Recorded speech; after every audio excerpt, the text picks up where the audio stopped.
Om.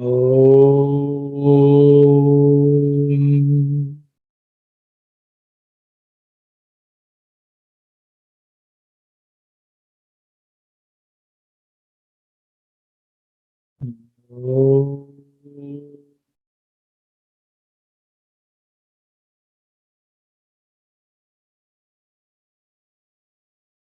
Om. Sahana bhavat. Sahana bhunaktu. Sahaviryam karavavahai. Tejasvinavadhitamastu. Ma vidvishavahai. Om. Shanti, Shanti, Shanti. Sairam, everyone. We are continuing with our study of the Bhaja Govindam verses, which Swami had spoken on during the summer showers of 1973. We have already looked at 9 verses so far. Today we'll be looking at the 10th verse, which Swami picked up. The order in which we are studying this is the order in which Swami had given discourses on. That those in total he had picked 16 verses and spoken on them. The rest of the verses we will do afterwards, after we complete the 16 verses. The order which I'm following is the order in which Swami had picked them up. But the numbers of the verses, as one can see in any of the published works, you can see the numbers which I've given here. So today we are picking up the 4th verse in the Bhaja Govindam, which happens to be the 10th verse which Swami gave a discourse on. So we will get into the verse, Saira.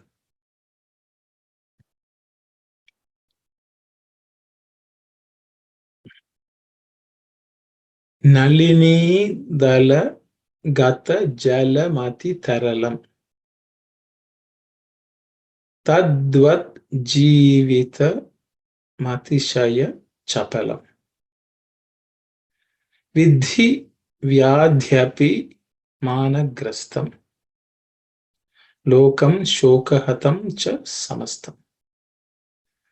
Nalini dala gata jala mati taralam tadvajjivitamatiṣaya chapalam vidhi vyadhyabhimanagrastam lokam shokahatam cha samastam. Nalini dala gata jala mati taralam tadvajjivitamatiṣaya chapalam vidhi vyadhyabhimanagrastam lokam shokahatam cha samastam. Let us pay attention to some of the letters and their pronunciation. Nalini dala gata jala mati tharala. In this line, there are no aspirated consonants. But I thought I will just point out to the la which is used in this. And generally, any of the regional languages, Indian regional languages or Tamil, which many who are attending this class speak, this la generally may be pronounced as la, like Nalini, that's the way we'll say. But actually, you can see in Sanskrit, there's no la. It is Nalini. Okay.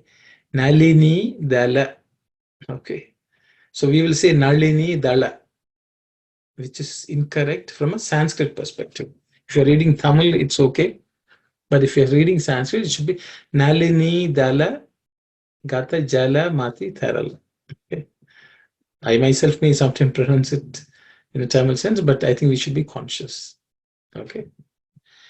In the next line, there are no aspirated consonant. Tadvajjivitamatiṣaya chapalam. In the third line, vidhi, this idhi is a compound consonant. It comprises of id and id. Okay, so the second letter in that compound consonant is aspirated, so it should be pronounced vidhi. Okay, it should end with an aspiration. Okay, vidhi. Then vyadhi. This id is also aspirated, which is the fourth letter in the tha varga or tha consonants. Vyad, vyadhya, bhi. Then the bhi is also an aspirated consonant. It's the fourth letter in the pa varga or pa class of consonants. So vidhi and vyad, yabhi. So those are all aspirated consonants, those three. I just pay attention to them. The fourth line does not have any aspirated consonants. Lokam, shokahatam, cha samastam. So now let's look at the split of the sandhis in this. There are quite a few sandhis here in this. So we'll take a look at them. Okay. So as you can see, it's a very long one word. The first line itself is all one word. Okay. In that, I've split. There are actually two words. If you look at it, two compound words also. They are also compound words, but no real sandhi change.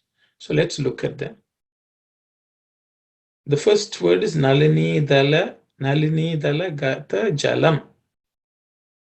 So there are four words which are marked with a dash. Okay, nalini dala gata jala.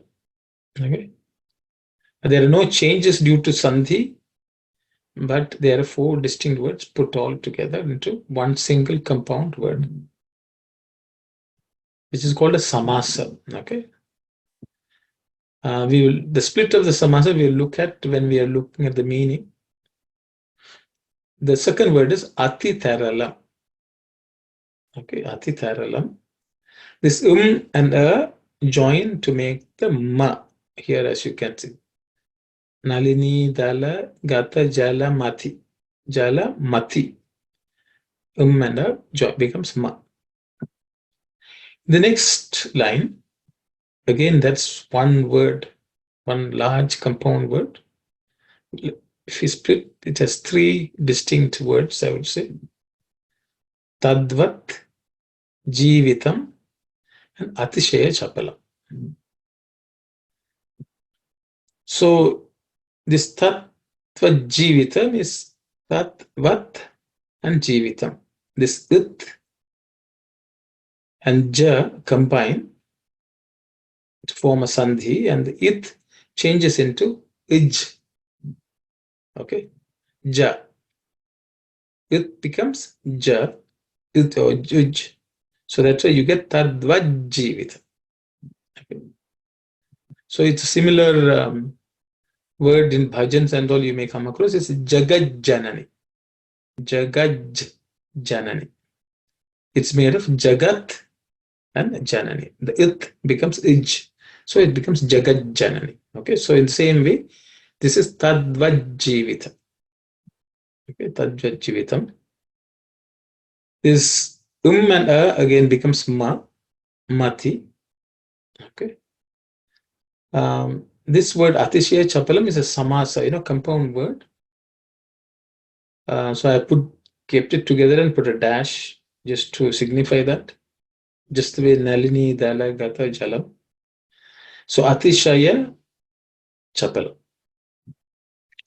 But together it's one Atishaya Chapalam. No changes due to Sandhi here. In the next line, Vidhi is a separate word. The next word, which is a compound word, it's a samasa as they call it. I have separated the individual words to show you. This here you can say Vyadhi and Abhimana in the Vyadhi Abhimana Grastam. This Dhi and A join to make Udhya. Udhya. Okay. Udhya, vyadhyabhi. Okay. So dhi plus a becomes dhya. Generally in Sanskrit, E, or in any language actually, E sound followed by a sound becomes ya. Because if you say quickly iya, iya, iya, iya, it will become ya. Okay. Vyadhi and abhi, mana grasta. Mana grastin, there's no change due to sandhi.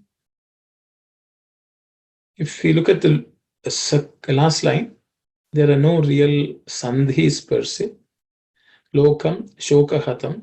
Shokahatam is another samasa, a joint word, but there's no change due to sandhi.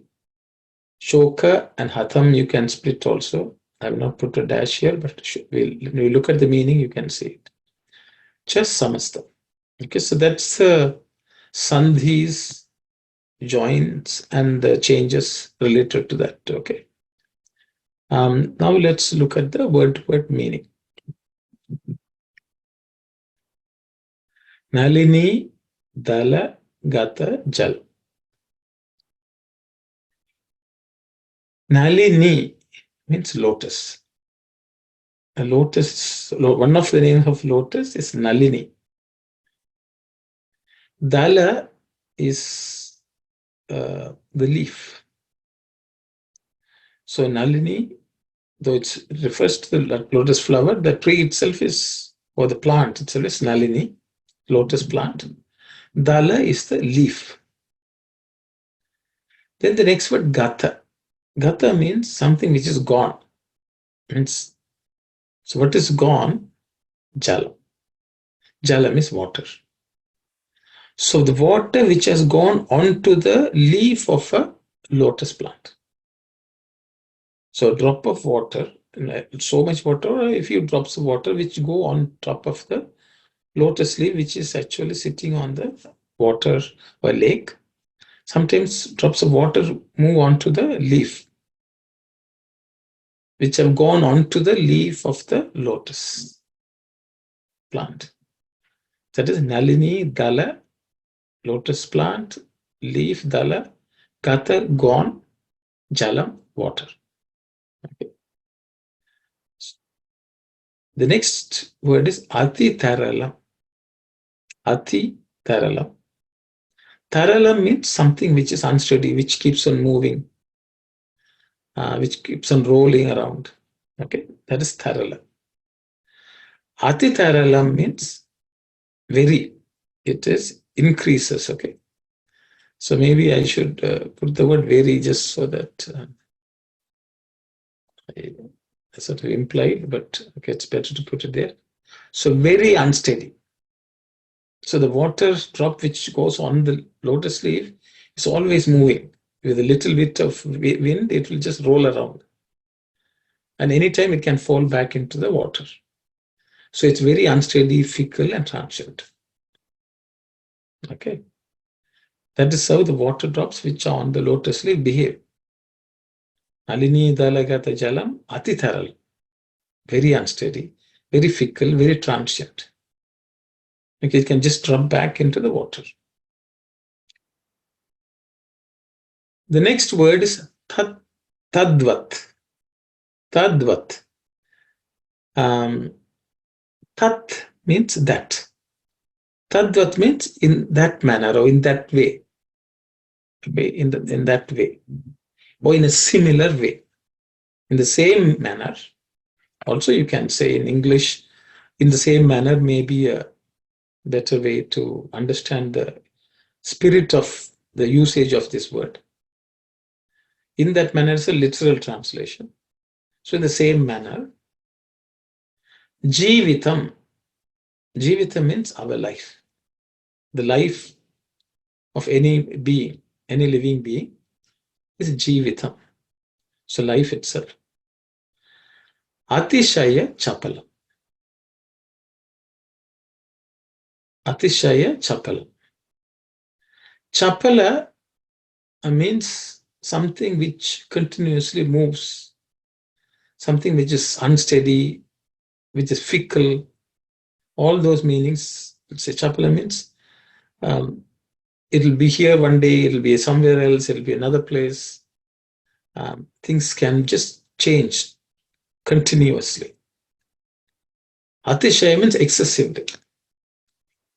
So in the same way, just like the drop of water on a lotus leaf is so unsteady and moves around and can roll off, life is also very, very excessively fickle. So that also things may happen to us, we may move around. No, everything changes every day. Things are there, things are not there. All kinds of changes happen in our life. So our life on this earth is same as the water drop on the lotus leaf. Okay. Vidhi. Vidhi is a verb which tells you to do something, to know.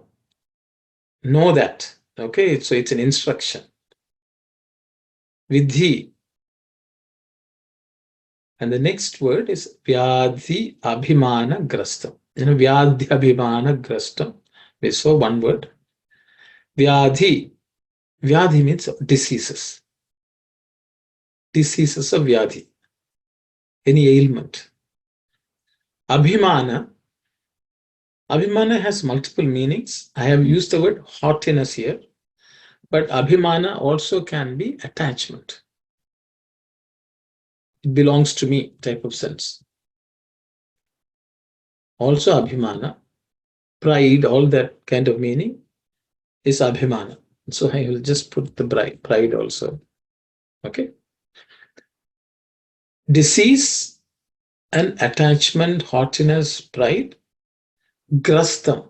Grastam means something which grabs, something which takes hold of it, something which covers it. Okay, or it's grastam. In English, you will say grasp. You can say, so you are grasped by diseases and pride, attachment. There are many ways you can interpret this word. You can see the disease of attachment takes hold of everyone.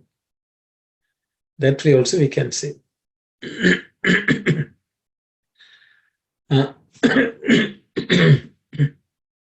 In Sanskrit, in many of the verses, they say Adi Vyadhi, the original disease. The original or the first disease is Ahankara. Identification with the body is the first disease. So that itself is also a disease. So from Ahankara comes Mamakara.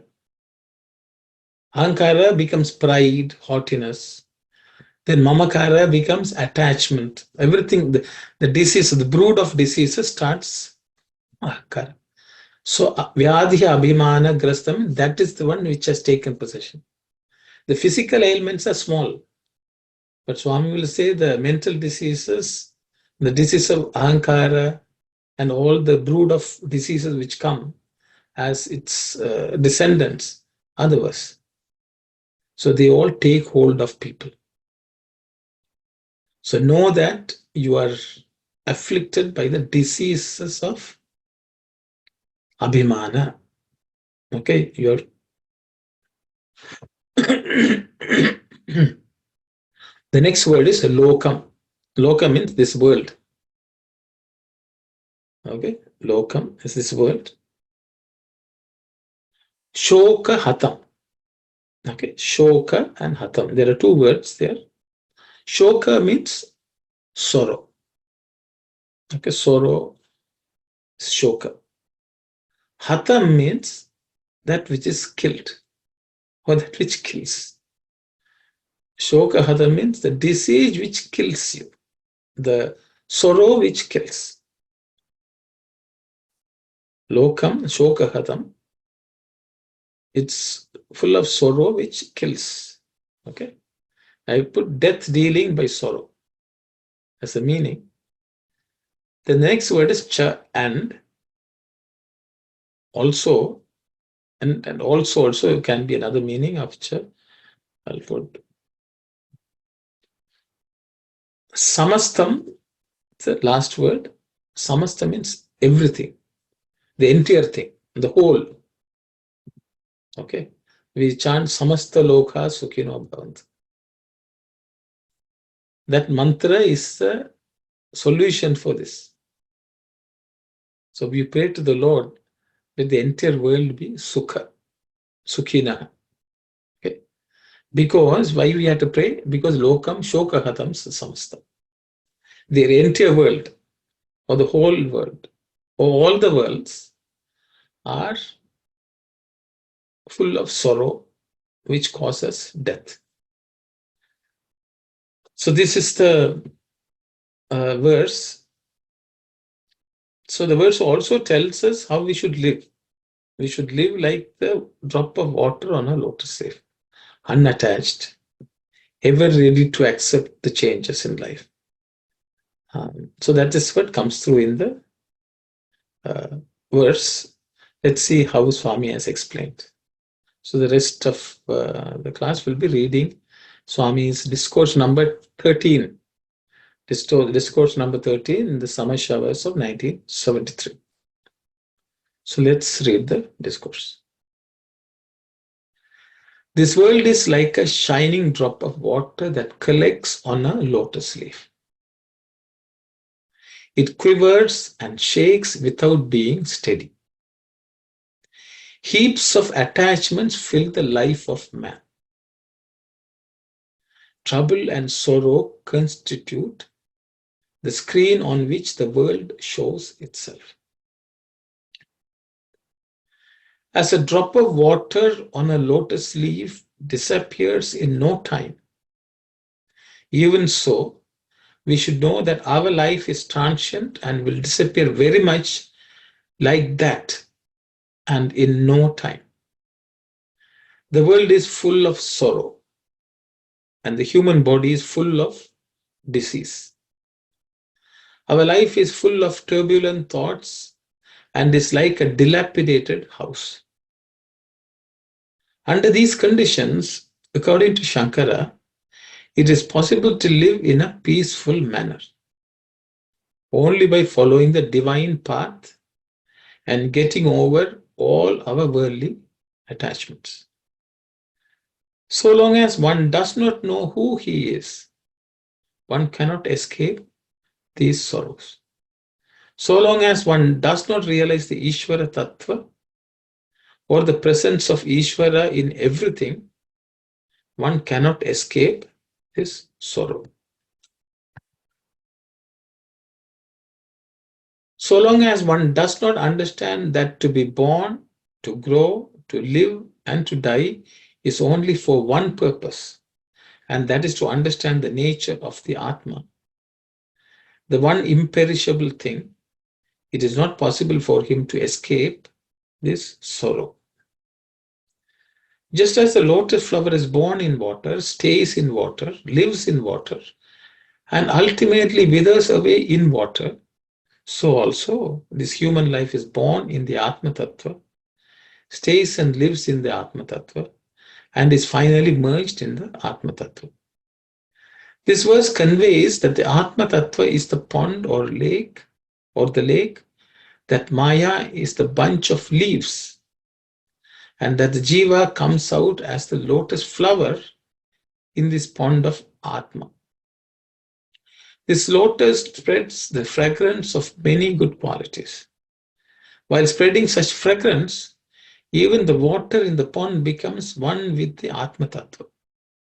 The drops of water which comes out of the pond of Atma come to the leaves of the lotus and go back to the Atma.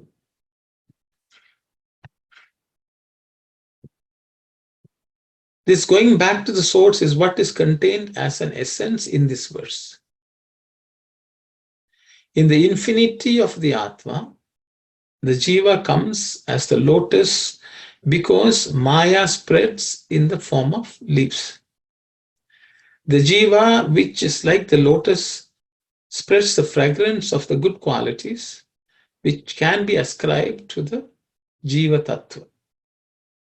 Vishnu Tattva is synonymous with the realization of omnipresence.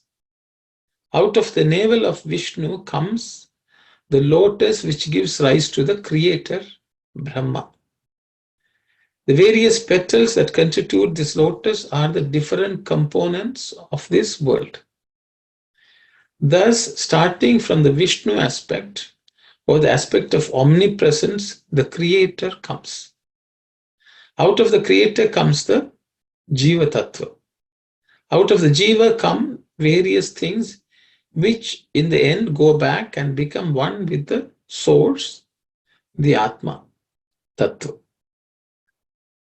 This is the threefold description of what we see, namely Jiva, Ishvara, and Prakriti.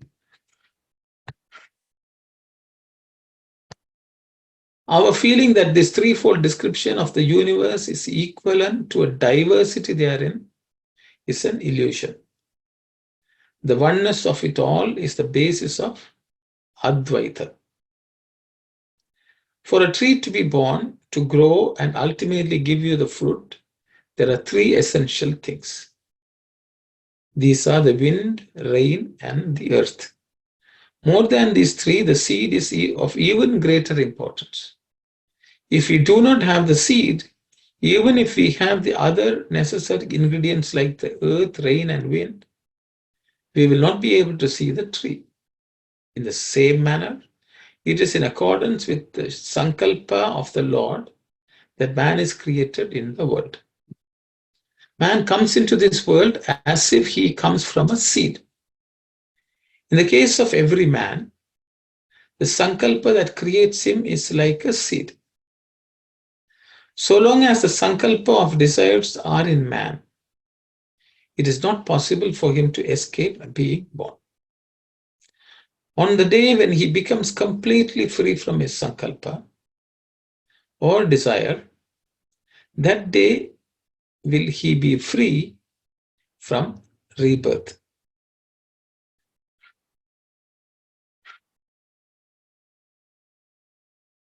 In order that he may take this sacred path free from desires, he has to surrender himself. There are certain obstacles which make it difficult for one to be able to surrender. Everyone understands that in this world, it is not possible to enter the house of an affluent person or the house of a person who is in a position of importance with ease and without being questioned.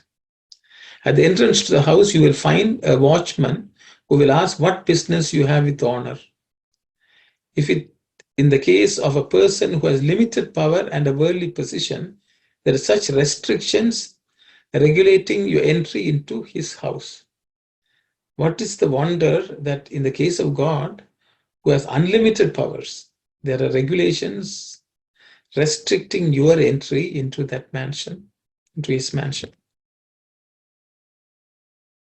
If you want to enter the palace of moksha or liberation, you will find that at the main entrance there are two guards. This entrance is the place where you offer yourself and may be called the gate of surrender. The two guards who are there are Shrama, effort, and Dhamma, patience. The meaning of this is that you must make an effort and you must have patience. These are the two guards at the door. However much you offer yourself in surrender, it is not possible for you to enter God's abode without Shrama and Dhamma. This would mean the control of your outer and inner organs. Let me pause here. This is the way I have just accepted from the Sathya Sai Speaks as it is printed and published. Most probably Swami is referred to Shama and Dhamma. Okay. Shama and Dhamma. Those are two qualities which we have to cultivate. But for some reason, sometimes printing, reprinting, there are people who edit. The Shama has become Shrama in this. Okay, so I will just point it out for your observation. Why I am making this is the rest of the discussion, as you can see, is referring to Shama and Dama. Okay. Let me continue. This would mean the control of your outer and inner organs. Shama is outer, Dama is inner, mind control and control of the senses. That's what Swami is referring to. So after discussing this, I am just going to make that change, but I will leave it out. Okay, so these are meanings which people have given, but it's Shama and Dama, and Swami is explaining what they are. Okay, the control of your outer organs and inner organs. If you listen to the audio version, which is available, you can hear that. But it's not very easy for me to play it here. But you all can look up. If you go to Sathya Sai Books and Publications Trust, you can go to the section called Samashavas, and then you go to 1973. And if you go to the 13th discourse, there is an audio link. You can click and you can listen to that. Okay, Sairam. Today, it has become rare for us to find a sadhaka who has achieved control over his organs. Everywhere you find the path of falsehood. You do not find people who follow the path of truth. Although for external appearances one is a man, the ideas and thoughts are those of a monkey.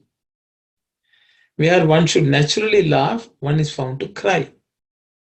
Where one should naturally cry, one is found to grin. Is this not the path of falsehood? So long as you put on such false appearances, God, who is all merciful, will never show himself to you.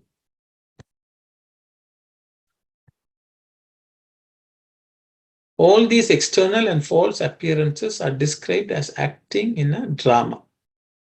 Whereas what is truth in you could be referred to as the aspect of Narayana. While devoting your life to such worldly pleasures and ideas, it is not possible for you to realize God. There's a story of a king who used to ask all people who came to his kingdom to tell him the correct path for realization. Each one basing himself either on some standard text or on what elders had told him, used to say that a particular path was the right one for liberation. While this was going on, a servant close to the king was listening to the many descriptions of the right path for liberation that were being given. He found that the king was listening continuously to various methods of attaining moksha, but he was not putting any one of them into practice.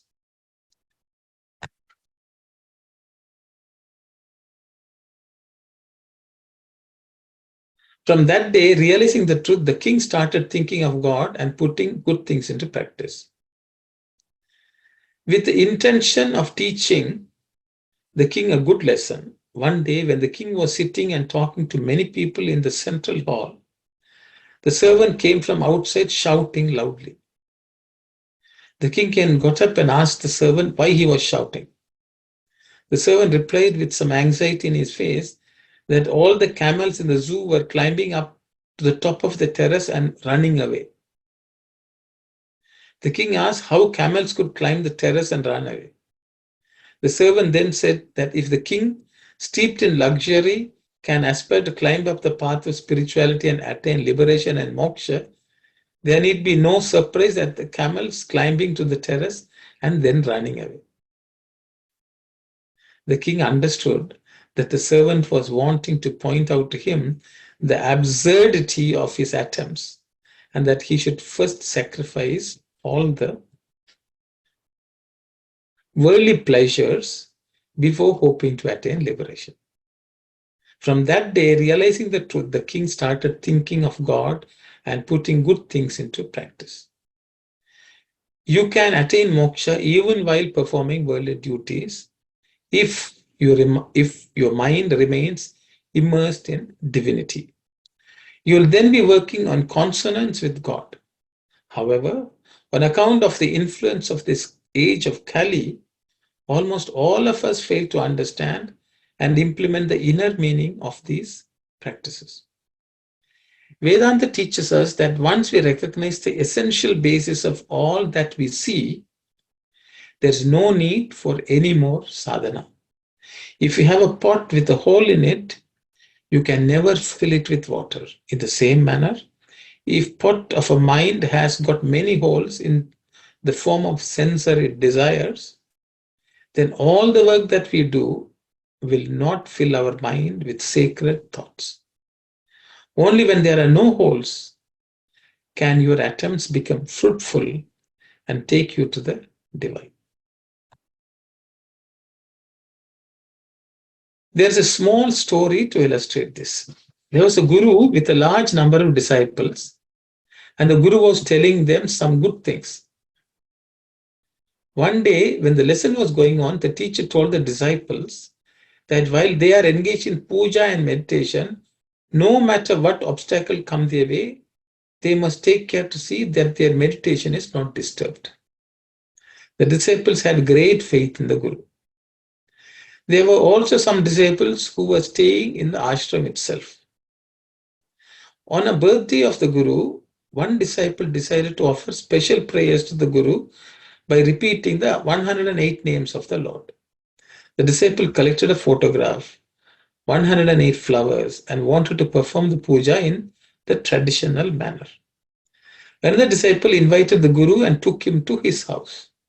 The guru, while going, told the disciples who wanted to do the worship at the ashram itself to be careful and asked him to keep the front door closed. That day was very hot, and the guru neither had slippers for his feet, nor did he have sufficient hair on his head to protect him from the sun. When the guru returned to the ashram and wanted the door to be opened, the disciple inside was engaged in offering puja. The guru knocked at the door and asked the disciple to open the door. The disciple replied that he was engaged in puja and that the guru must wait till the puja was over, as the puja was not to be interrupted. Today, 99 out of 100 people are like this disciple. They only worship the photograph of the person whose grace they long for and continue to do so even when the latter is knocking at the very door of the worshipper. In the process, they are willing to even cause harm to the very objective. In this way, even when God is available to us for worship in person, we are getting mixed up in various things, and we adopt an ununderstandable and meaningless methods by which the worship is not properly done. If you do not recognize the divinity in living beings, how can we recognize it in the lifeless photographs and speechless stones? Therefore, we must first understand what is meant by seeing divinity in everyone. It will then become quite clear to us that the Atma Tattva in every being is one and the same. Our faith diminishes because our ambitions are limitless. There's a small story for this. There was a rich person who had a daughter with a flat nose. The father wanted to get this girl married. Every person who came and looked at the girl used to go away, although they were tempted by the wealth.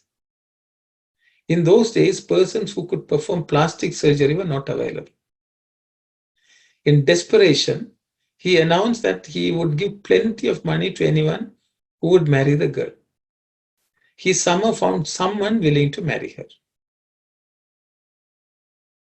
The marriage was performed, and thereafter the couple developed considerable faith in God. They visited many temples, went on many pilgrimages, and bathed in many sacred rivers. They met a saint who advised them that no one who is involved in worldly matters can give a good nose. Just suppose, actually Swami says they went on pilgrimages so that she can get a better nose. So that's why they went to all the temples. So that's when the saint advised them that They met a saint who advised them that no one who is involved in worldly matters can give a good nose. Only he who created the nose can bring it back to normal. Although they had lots of wealth, they were not happy at all. The girl used to feel that others are looking at her and making fun. She suggested to her husband that they should both go to the lonely Himalayas and pray to God and spend a month there in that manner. He agreed and they did so. The girl had a great desire to get back her nose. So she began to pray to God in great earnestness.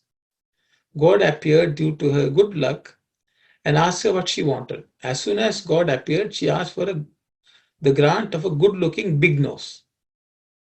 God said, "So it shall be," and granted her the boon.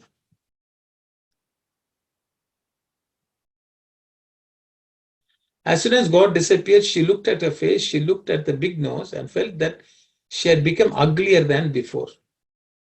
She prayed again more earnestly and God appeared again and asked her what she wanted. She said she did not want that big nose. God said, "So it shall be," and granted her the boon. She immediately found that her nose had completely disappeared. She said she had thought that she was praying to God for a good nose, and in the process, she lost her nose completely. The moral of this story is that although God is present before you, playing with you and talking with you, you do not know what to ask, when to ask, and where to ask. Not knowing what we should ask, we are asking Him for one thing while we want something else. While really we want something else. In this process, we are getting ourselves into difficulties. God is always ready to give you all what you want. But you do not seem to know what is good for you and what you really want. Since you do not know what you should want and under what circumstances, it is better and easier to surrender yourself completely to God and simply ask for His grace. The names of those who, without any thought of God, have endeavored to bring about material prosperity in the world will remain only as those inscribed on the surface of water. Such names will gradually be forgotten. Even if it's a very powerful electric current, it will be of no use to you if there's only the positive aspect and you cannot combine it with the negative. On the contrary, if a machine is only on the negative and is not connected to the positive side of the electric current, the machine will be a lump of metal and no more.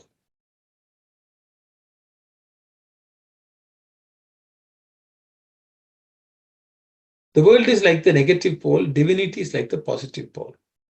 It is only by bringing them together that we can get peace and happiness.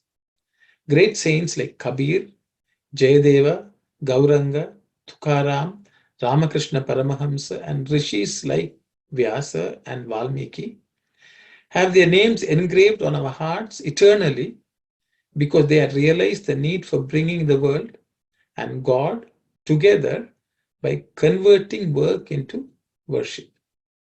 We should serve the world and earn the grace of God. This is very necessary for youth. Many young people ask the question if there is God. They further ask if God is present, where is He? And so on. They waste their time in asking such questions. In that context, Totaka, a disciple of Shankara, was approached by some young man and was asked such questions. He was also asked why he was wearing the yellow robe and why he was wasting his time by remaining with the Guru. Totaka said that his Guru only could answer such questions and took the young man to Shankara. Shankara asked him whether his doubt is in regard to his God or Totaka's God. The young questioner asked why Shankara was distinguishing between his God and Totaka's God, while God is only one and is not different for different people. By asking such a question, he displayed his foolishness and is accepting the existence of only one God, and yet was questioning his reality. Young students, what really exists is only one God, only God. what really exists is only God. Everything else is false. We are questioning what truly exists and accepting the reality of what is false without question. We should have belief in the existence of the one truth, and that is divinity. By such faith, I hope you will pursue a sacred path for going through your life and bring glory to your country. So this is the discourse from 1973 Summer Showers. The discourse number 13. Where Swami explains the verse and many aspects, many hidden meanings of the verse. The choice of the lotus plant, what is lotus, which is very beautiful to look at and has excellent, as divine fragrance, and many other things which Swami has gone into each letter or each word in the verse and explained to us in many different ways, and the implied meaning of the verse, that we should treat the world as impermanent and what we should seek after. So with those words, I will stop here. If there are any questions on whatever we have discussed so far, and if I'm able to give an answer, I shall attempt. Sai Ram, everyone.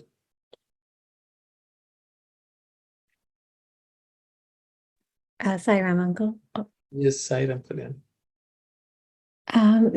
In the example of the pond, and is Swami saying the pond is Vishnu, the lotus is Brahma, and then the drop of water or something like that is? Yes, yes. So that's why, very, very nicely, Swami says this water in which the lotus is born itself is the Vishnu, who is everywhere. From him, the lotus is blossoming.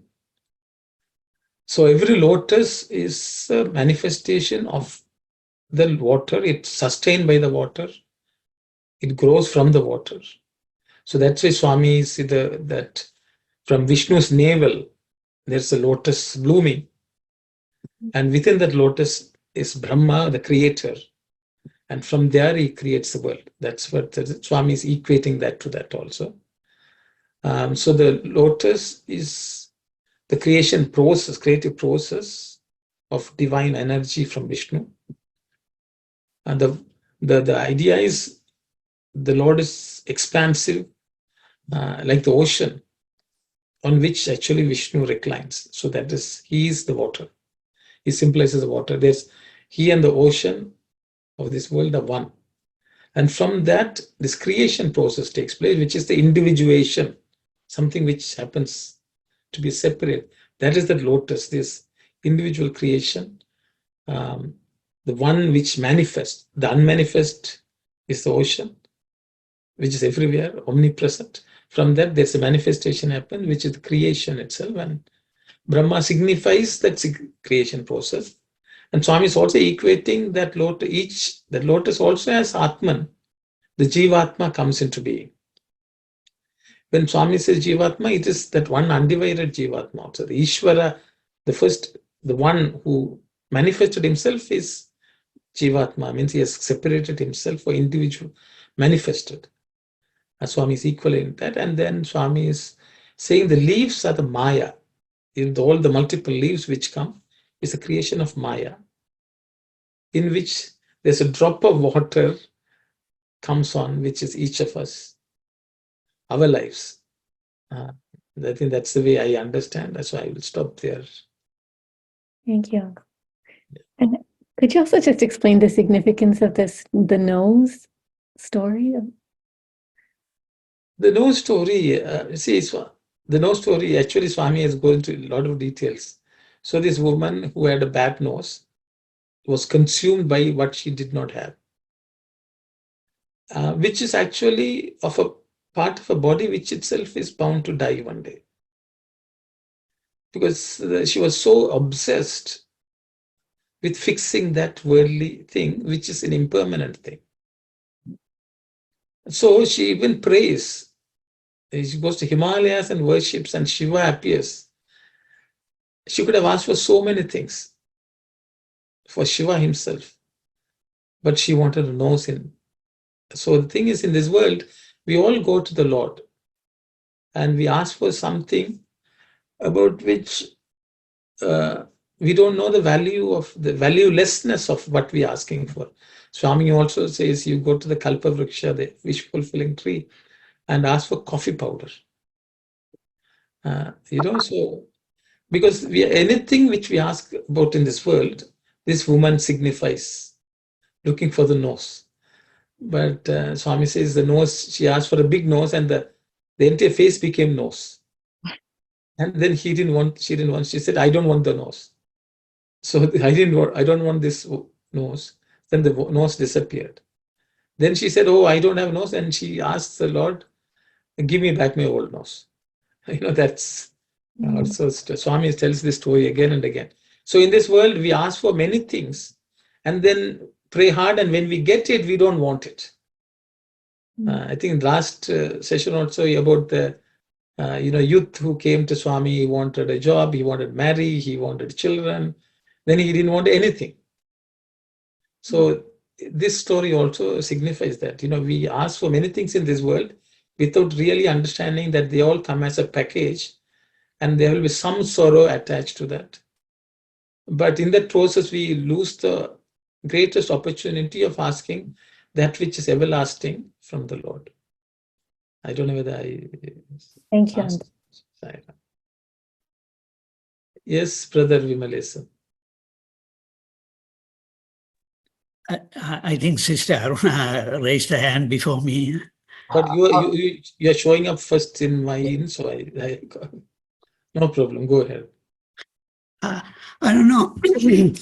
No, Sairam. I think it's Swami. To my understanding, very beautifully connect that Brahma came from the navel, lotus of the Vishnu and all that, and the leaves. Comparing analogy of leaves as Maya and as the pond is Atma. I found it very, very nicely. But I just wanted to clear that you said something about Shrama and Shrama. It's only the spelling or the pronunciation or meaning difference. See what happens, brother, when the discourse were published, they do typesetting. And someone, instead of H, they must have put R. Okay.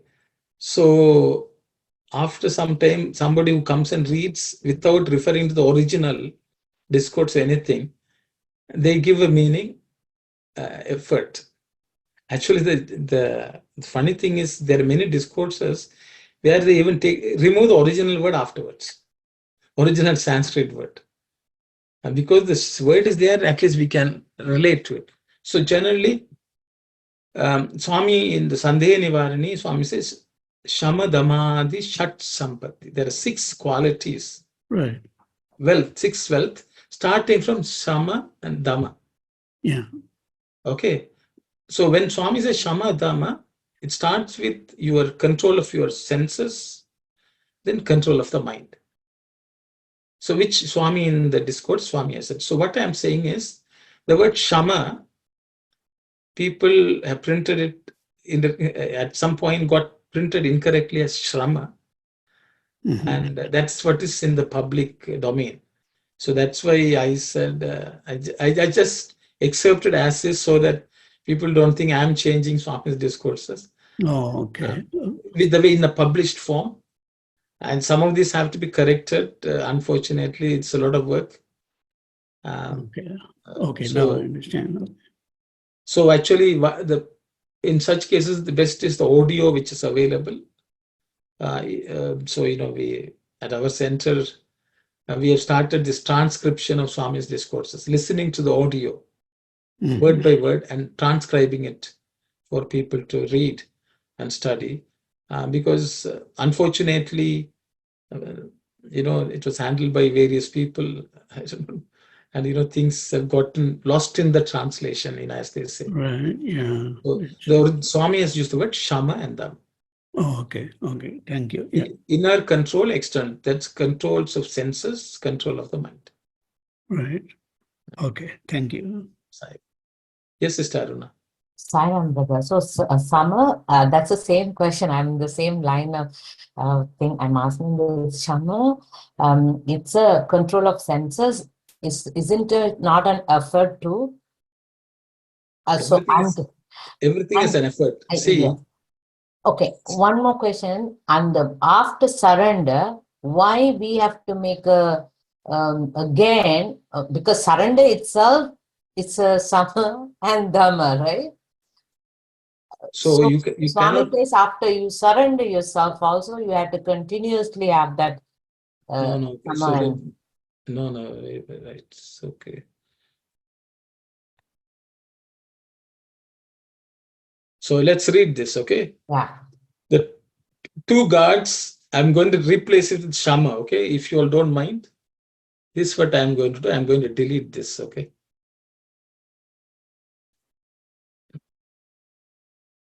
Even that translation is not right. Okay. So this is my edited version. Sama is A supposed to be there? Oh. Okay. The meaning of this is that you must make an effort. So because of this, people have put Shama as effort. Okay. Swami says you have to make effort. Okay. And okay, this is where, and you must have patience. Though, see, this is what has happened. Okay. Swami says the two gods who are there are Shama and Dhamma. Okay. So makes that statement. Then Swami said the meaning of this is that you must make an effort and you must have patience. Okay. That you have to make effort and you must have patience. So the word Shama and Dhamma, so somebody has said, oh, Swami has said effort, you have to change it to Shrama. This is what happens, when people, without listening to the discourse, make a change. Okay. Swami says it implies, when you say Shama and Dhamma, the implied meaning is that you should have patience and you should continuously strive. Okay. These are two guards at the door. However much you offer yourself in surrender, it is not possible for you to enter God's abode without. Here also I'm going to change Shama and Dhamma. Okay. This would mean the control of your outer and inner organs. Shama means outer organs. That means senses. Dhamma means internal, antakarana, which is mind. Okay. Okay. However much you offer yourself in surrender, it is not possible. So what Swami is saying, even if you say, I surrender, you cannot enter God's abode without Shama and Dhamma. Without sense control and without mind control, you cannot reach God. Means, brother, because surrender itself, you have a lot of patience, lot of everything you're offering, right? There are many kinds. What else we have to do? That's my question. See, there are many kinds of surrender. Okay. Many people surrender out of desperation. Okay. Some problems happening, then you say, oh, Swami, I surrender to you. But you are still in pain. You are suffering from sorrow, shoka. That surrender is not good surrender. That surrender is not what God is expecting. Okay. We will, some problem happen, then you will say, I surrender to Swami, and still hope that your problem will go away and some good thing will happen. That is not surrender. That is trying to trick God into telling, I am surrendering to you. So God will say, you have already surrendered to the world. What you have surrendered is for the senses, and you have surrendered to your mind. The senses want some things. The mind wants this. Because the mind doesn't have, it is pretending to God, I am surrendering. In sometimes, these terrorists and, people who are, they will surrender and then they will take the gun and shoot. Okay. That is not surrender. Okay. You should have white flag. White flag signifies you should be pure. Only then the God will accept. Okay, I got it. Thank you, Saira. Okay. That is why Shama and Dama are important. Okay. Yeah, good, great, thanks. Okay, Sairam. Yes, Brother Kumar. Sairam, brother. A quick question. Not about this. You know that you said it's 1973 summer. Summer showers, brother. Yeah. So when you said the summer shower, this very quick question. What does that mean? That it talks like this on a because I'm clueless. On one day, or it does it talk for the? So what happened from 1972 onwards? For about 7-8 years, Swami organized what is called a summer course. So that was for youth. So youth from all over India were invited to register for that course. The course was just free. You had to just go and you had to follow the discipline, which you expected to follow. So it used to be last for a month in the summertime, because during India summer vacation time, it was offered. So during those 30 days, Swami will give talks every day.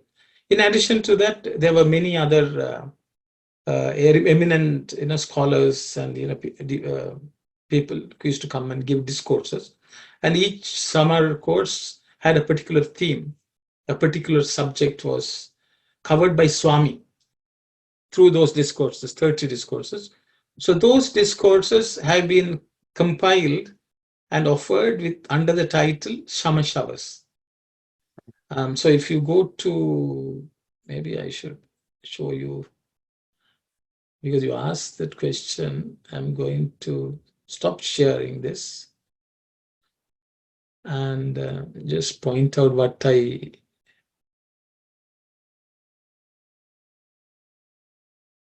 so let me share this.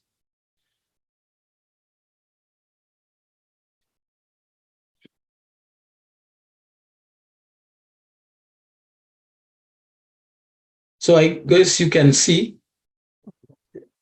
So there is this website called ssbpt.info. This is Sri Sathya Sai Books and Trust Publications, Prashanthanale. So there they have different discourses compiled. So if you go to this, there is summer showers. So these are summer showers. So from 1972 to 1979, there were series of summer courses. During the summer courses, Swami delivered discourses. Then from 1990 onwards, also there was a series until 1996. Then in 2000 and 2002. So I'm referring to 1973 Brindavan. This is the discourse which I'm covering. The 13 discourses is what I discussed today. You can click on this and listen to the entire discourse. So I hope that answers your question, brother. Oh yes, thank you so much. I think I took a snapshot so that I can see the site and I can go into that. Thank you so much. You're welcome. I may have not myself. There's so much material for me to even every week to listen and discuss. Put together. You may learn much more than what I've covered if you listen to the audio. That's okay. Sairam Kalyani, you have any question? Sorry, Uncle, just on that same slide about the Shama and Dhamma, what does Swami mean about that? Where one should naturally laugh, one is found to cry, and where one should cry, one is found to grin? Okay, that's a good question.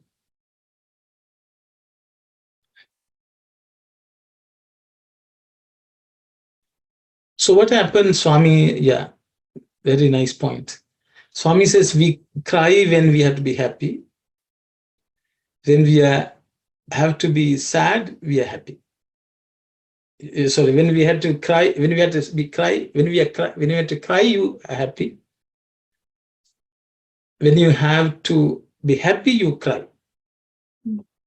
See, I will just give one example, and then that's good enough, I guess. See, when a child is born, we are all excited. Okay, people are, giving candies out, and they all are happy. A child being born is a water drop from the lake has come on the leaf. A Jivatma has entered samsara. Actually, that's the time to be sad. The child actually cries, Swami says, Koham, where am I? Who am I now? Okay. When the person dies, the person has gone back into the lake. Everyone cries. One should be happy that the person has gone back to the lake. Why we do that? Because we are all so worldly focused. We are focused on everything in the world. We think living on the lotus leaf is reality.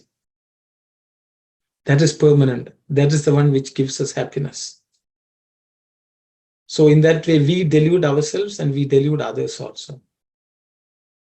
That is impermanence. So in the same way, there are many things we lose in this world. We should be happy. One day, anyway, this will go from us. It has gone today. Something may break, something may be lost, some money may be lost, health may be lost. We still cling on to it. So that is, but we should, if that is why the sannyasi will be happy if something happens. They say, in the Chinese Buddhism, they say if something bad happens, they are very excited apparently. Because one of our bad karma is gone today. When something good happens, they are sad. Oh, my good karma is being exhausted.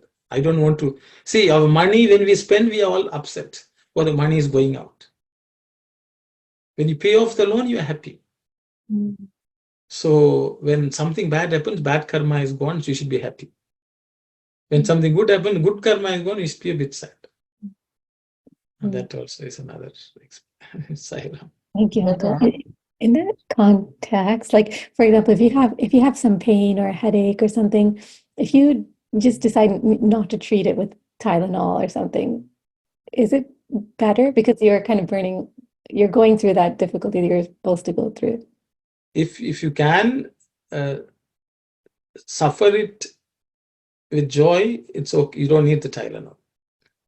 But the Tylenol does not cure the underlying problem, but it just masks it. So it's a choice what we do. But if it is not allowing you to even do something good, maybe Tylenol will be helpful. Thank you. Brother, just a question. Brother, just a question, one more question. When the people pass away, you're saying they merge with a lot, but we don't, right? Until we will take another birth until the time comes, right? So, sister, yes, we are all studying in a particular class, second standard or something like that, or third standard. Somebody got promoted. They passed and they completed that class and moved on. Okay. That's how you will take it. Okay. They're progressing. Progress. Every lifetime is a class. Okay. Hopefully they have studied well. If they didn't study well, that time itself you should have cried. That means they are not living well. That time you should cry. If they are not living well, that should be sad. Okay. But if they fail, maybe hopefully they learn from that also. So it's all ultimately one should have the belief that God has a design in this world.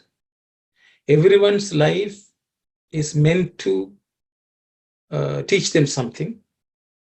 People learn, everyone, whether they realize it or not, in every lifetime, they would have learned something. Okay. They would have learned something. Yes. God's effort does not go waste. Good. Let's surrender to that. Okay. So everyone is at least moving towards that final destination. Good. Thank you. Okay. I think if there are no questions, I will close the session. There is someone else.